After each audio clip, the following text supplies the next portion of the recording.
I'm taping this in a not-so-aesthetic hotel room in Durban, South Africa, where we're about to convene the International AIDS Conference.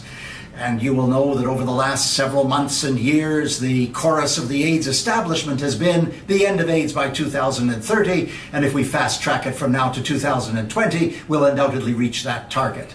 Now, on my own behalf, and that of all my colleagues at AIDS Free World, we've been profoundly skeptical of those claims, knowing the difficulty of reaching the end of AIDS and feeling that it was largely designed as a way of persuading the donors to give more money.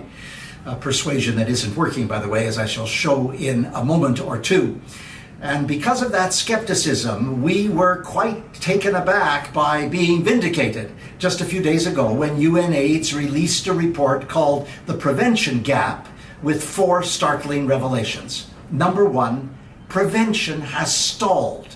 For the last 5 years, since 2010, the numbers of new infections have averaged almost 2 million a year. Clearly, we're not making real progress on that front. And no region in the world has experienced a substantial decline, and in one region in particular, Eastern Europe and Central Asia, the numbers of infections have increased by 57%.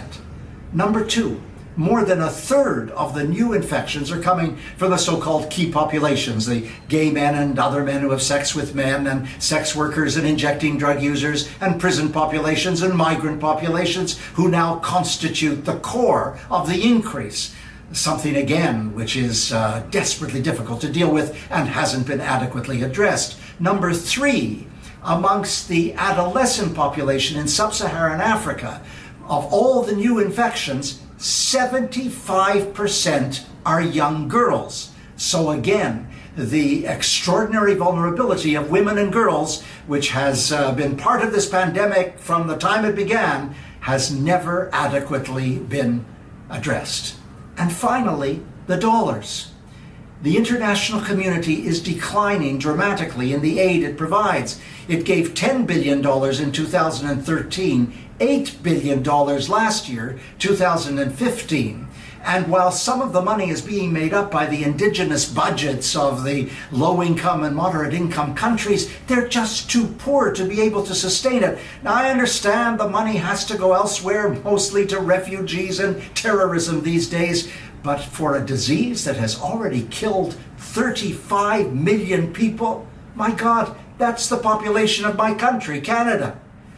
And another 37 million still living with the virus now, fewer than half of them on treatment. We simply have to address what is happening.